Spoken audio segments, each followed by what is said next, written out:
In its time, this bike was the gentleman's cafe racer. So it was kind of competing with the British bikes, but it was a step above, as BMW is in the automotive world these days. And really it was, yeah, I want to be a part of the cafe racing scene, but I'm not getting my boots dirty. So it was that sort of bike.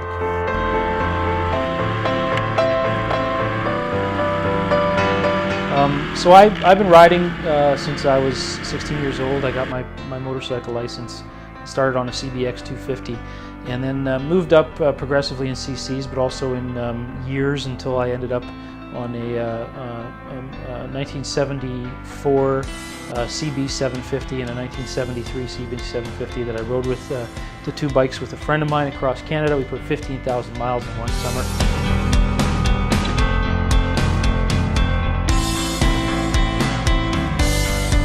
And when you spend that much time on a bike, you start to understand that each, especially an older bike, each one's individual, each one has its quirks.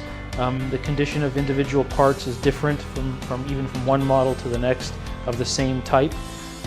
And this bike has a personality like all other bikes. Once you get to know your own bike, it's you sort of become connected to it. This is a 1969 BMW R69US. This bike was the last version of this sort of design. It came out at the very tail end of the production of the /2. It's a high compression engine. It's the same 594 cc's, but it's high compression. And it's shaft drive like the rest of the BMW this generation and everything forward. And it handles quite well. It's not a modern bike, but it acts like a modern bike in some ways. It's a little more difficult to ride than say a modern sport tourer, but it's worth the enjoyment. It has a very unique sound to it, and of course it's got the horizontally opposed one cylinder sticking out of this side, one cylinder sticking out of the other side. The one really unique thing that I like about riding the bike is that when you're at the stoplight and you give it a couple revs to keep it warm, because the cylinders are going side to side like this, it really yanks and you can really feel the movement of the engine. So you get a good feeling for what the bike is doing, and you know that you're on a machine and that you're controlling it by snapping the throttle.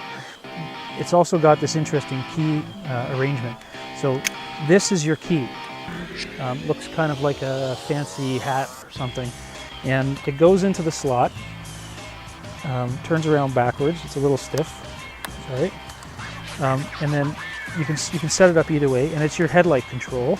And then you also have a headlight control here that makes brights, and then you have an indicator here that shows you your bright is on. So the controls are a little bit different to get used to. All right, and it's got a little glove box.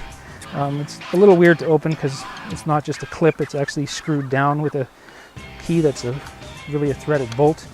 And manual. There used to be a toolkit. This bike did not come with a toolkit, but there was a toolkit that came with it. And then this is an optional, I believe this tank is an optional larger volume tank and has these old style, like it's an old way of having knee pads to grip onto. So thank you for joining us on our ride on the R69US. I quite enjoyed riding the bike. It's a piece of kinetic artwork. It's a beautiful looking bike, and gets a lot of attention, especially from the rider. It's unique to ride compared to a modern bike. I do feel quite safe riding it in the countryside, and thank you for joining us on our ride. And we'll see you next time.